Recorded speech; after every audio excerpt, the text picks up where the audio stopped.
Assalamualaikum warahmatullahi wabarakatuh. Kami dari kelompok 3 akan memaparkan hasil diskusi kami mengenai Sexual Transmission Disease dan HIV.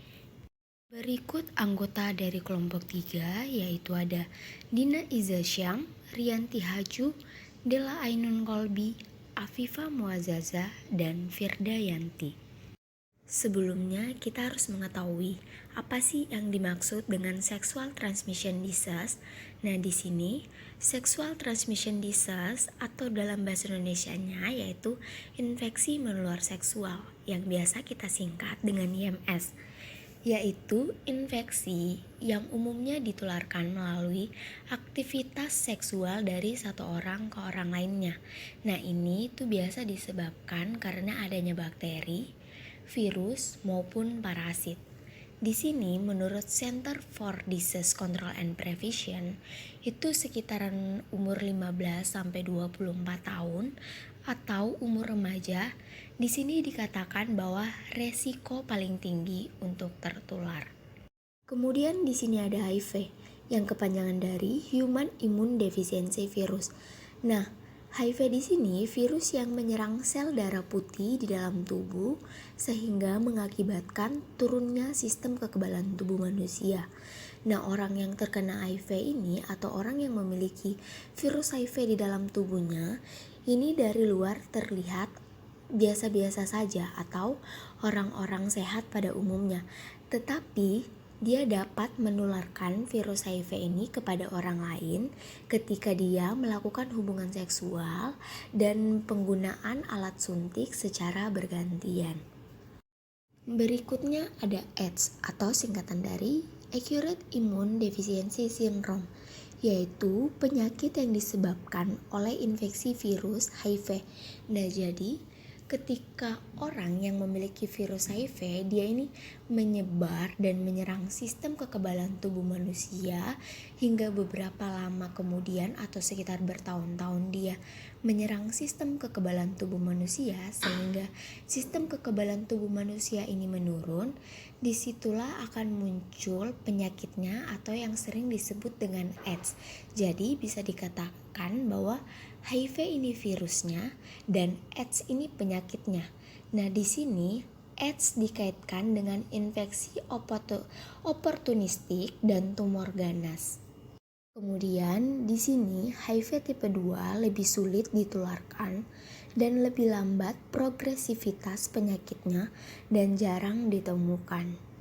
Kemudian masuk ke tata laksana pengobatan sexual transmission disease dan HIV, yang dimana di sini pada poin pertama anjuran pemilihan obat ARV lini pertama itu ada zidofudin dikombinasikan dengan lamivudin plus nevirapin, atau bisa juga dengan zidofudin dikombinasikan dengan lamivudin plus efavirenz, atau tenofovir dikombinasikan dengan lamivudin atau emtricitabine plus nevirapin, atau tenofovir dikombinasikan dengan lamivudin atau emtricitabine plus efavirenz. Nomor 2, panduan lini pertama yang direkomendasikan pada orang dewasa yang sebelumnya telah mendapat terapi ARV, treatment naive. Untuk populasi target pada dewasa dan anak, pilihan yang direkomendasikan itu ada zidofudin atau tenofovir plus lamivudin atau emtricitabine plus efavirenz atau nevirapin. Untuk catatannya, merupakan pilihan paduan yang sesuai untuk sebagian besar pasien. Digunakan fixed dose combination jika tersedia. Selanjutnya, untuk populasi target pada perempuan hamil, pilihan yang direkomendasikan itu ada zidofudin plus lamivudin plus efavirenz atau nevirapin. Untuk catatannya, tidak boleh menggunakan efavirenz pada trimester pertama, dan tenofovir bisa merupakan pilihan.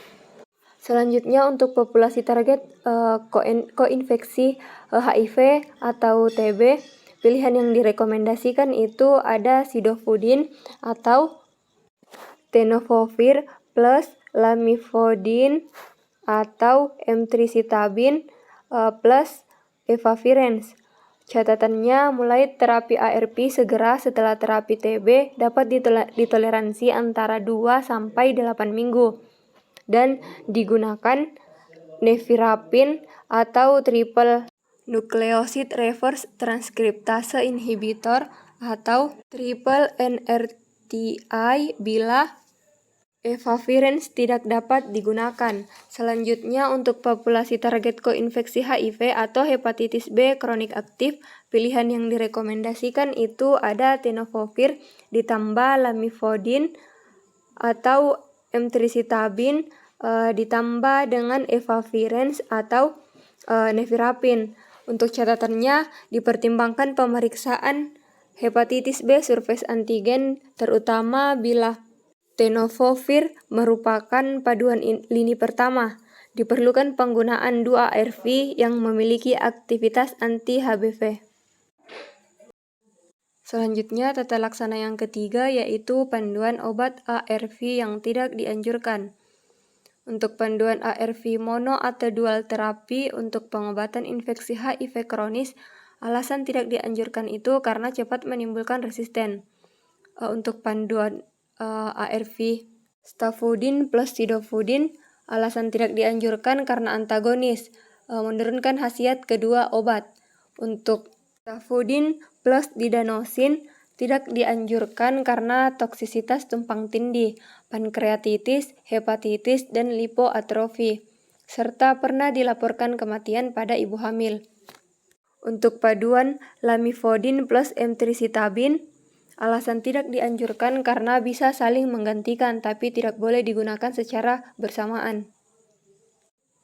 Untuk paduan ARV tenofovir plus lamivudin plus abasavir atau tenofovir plus lamivudin plus didanosin, alasan tidak dianjurkan karena paduan tersebut meningkatkan mutasi K65R dan terkait dengan seringnya kegagalan virologi secara dini. Untuk paduan ARV tenofovir plus didanosin plus NNRTI manapun, alasan tidak dianjurkan karena seringnya kegagalan virologi secara dini. Selanjutnya, tata laksana pengobatan yang keempat, pemberian antiretroviral pada ibu hamil dengan berbagai situs klinis.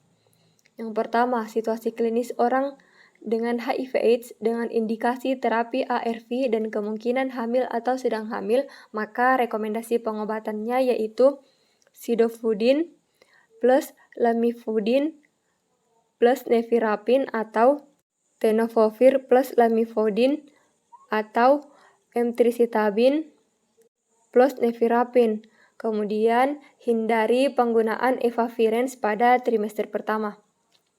Untuk situasi klinis, orang dengan HIV/AIDS sedang menggunakan terapi ARV dan kemudian hamil, maka rekomendasi pengobatan yaitu lanjutkan paduan ganti dengan nevirapin atau golongan protease inhibitor jika sedang menggunakan efavirenz pada trimester pertama. Kemudian, lanjutkan dengan ARV yang sama selama dan sesudah persalinan. Yang ketiga, untuk orang dengan HIV/AIDS hamil dengan jumlah CD4 lebih dari 350 per milimeter atau dalam stadium klinis 1, maka rekomendasi pengobatan yaitu ARV mulai pada minggu ke-14 kehamilan, paduan sesuai dengan butir 1. Kemudian untuk situasi klinis, orang dengan HIV/AIDS hamil dengan jumlah CD4 kurang dari atau sama dengan 350 per milimeter atau dalam stadium klinis 2, 3, atau 4, maka rekomendasi pengobatannya yaitu segera mulai terapi ARV.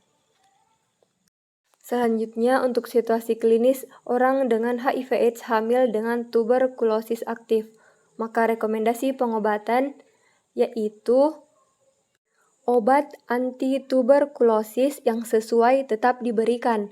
Paduan untuk ibu bila pengobatan mulai trimester 2 dan 3, maka gunakan sidofudin atau tenofovir plus lamivudin plus efavirenz.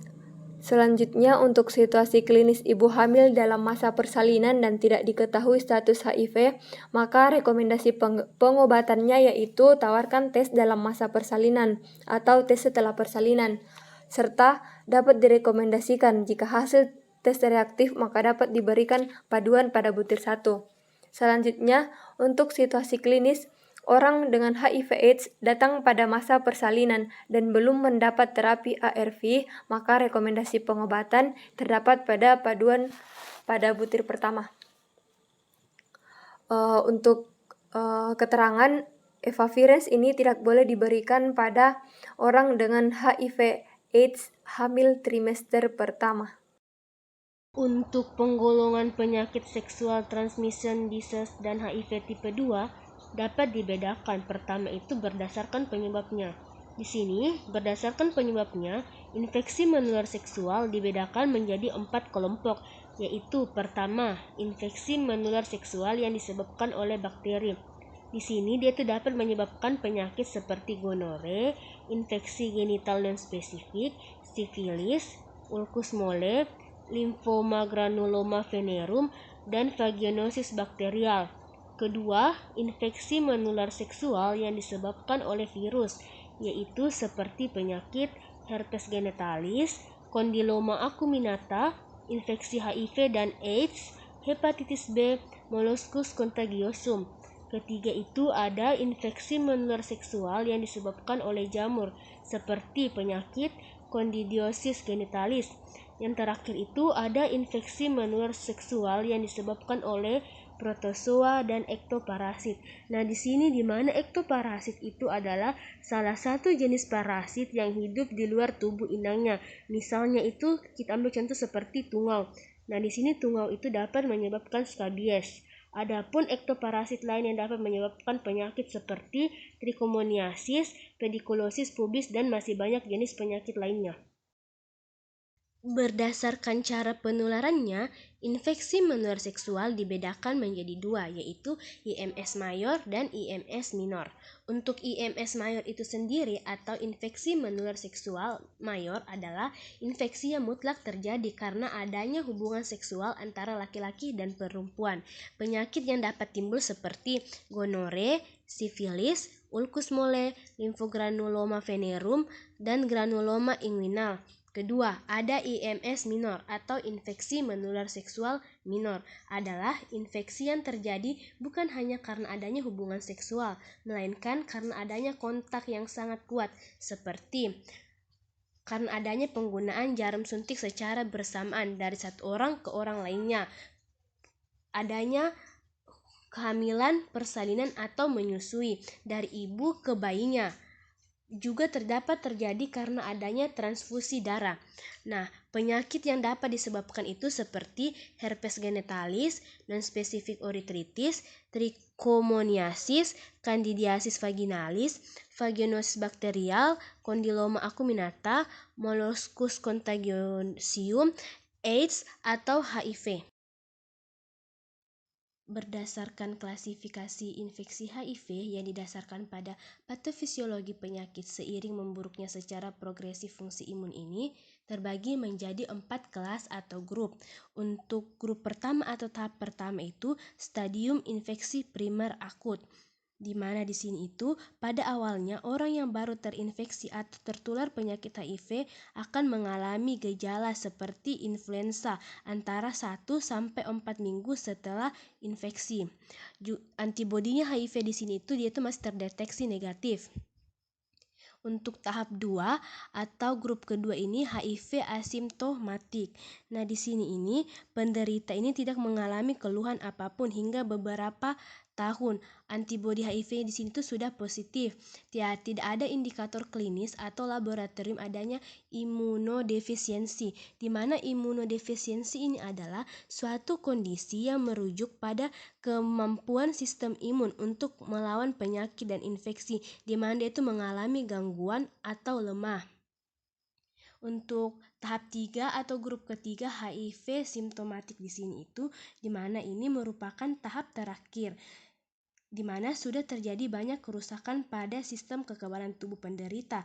Pada tahap ini, penderita mudah sekali terserang infeksi serius dari bakteri, yakni virus maupun jamur yang seharusnya itu bisa dilawan. Untuk tahap kompat atau grup kompat di sini itu terbagi menjadi 4 kelas, yaitu kelas A, B, C, dan D.